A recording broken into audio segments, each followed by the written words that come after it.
That's awesome. Yeah, and there's a lot of chats in THORCHAIN. It seems also like there's not really like you're also not trying to like make it around one company, one person, one institution in that ecosystem. You try to like keep it open, keep it decentralized, keep it also a little bit low key. So maybe you can talk a little bit about the whole architecture, how THORCHAIN is operating, who is working on it, and also like the architecture from a technical standpoint. We already know it's built on the Cosmos SDK framework.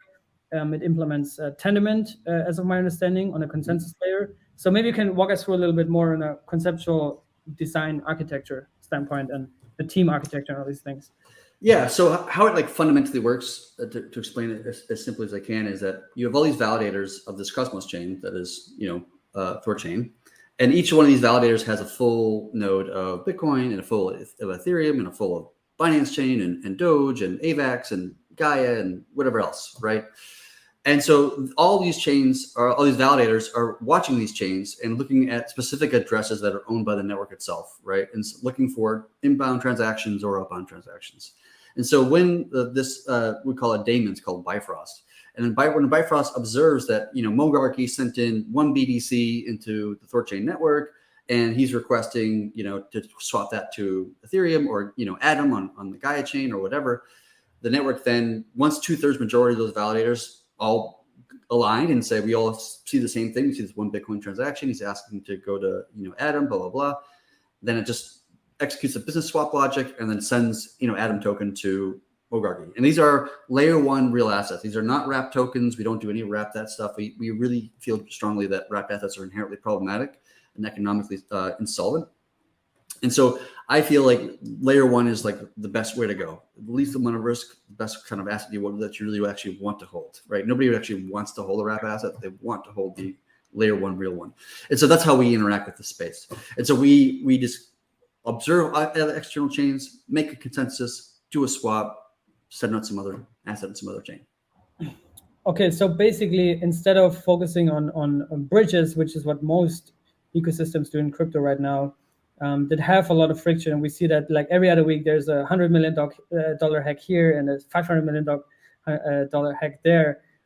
You guys resolve that on a validator level, so that the validators are running the nodes and observe all these other chains, and then through these walls you have native liquidity of the native asset. Is that correct?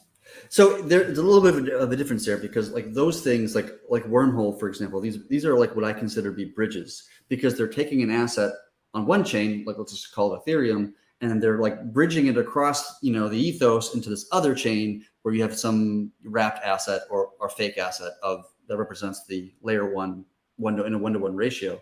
THORCHAIN doesn't really do that. It's not bridging assets. Technically, it's just a multi-chain implementation, connecting two chains and allowing you to move value across rather than specific assets. And that's a very different mentality. It's a very different structure. You can't economically secure a wrapped asset. It just financially doesn't make any sense. At some level, you have to require some level of trust, which commonly that is less like, a 2 or 4 multi-sig, like we've seen in recent months, right? In THORCHAIN's case, everybody who's running one of these validator nodes is anybody in the world. You don't need to get permission. You can just build a node and then join the network and then run a node, right? Everybody is anonymous. Everybody is decentralized. I don't know who these validators are. Neither does Mogarchy or anybody else for that matter. And that's a really important thing. Otherwise, if everybody knows who everybody are, they could collude, right? They could talk, they go to brunch together and have all sorts of backroom conversations and deals. But in THORCHAIN's design, because all the validators are anonymous, that really can't functionally happen. So these validators are all running full nodes on all these chains that are implemented or currently compatible on THORCHAIN, which is currently, I think, 7 chains, right? Yep. Okay, interesting. Yep. And how many nodes are there currently? Last I looked is like 93 or 94. Okay, that's interesting. Yeah, I think you're right. So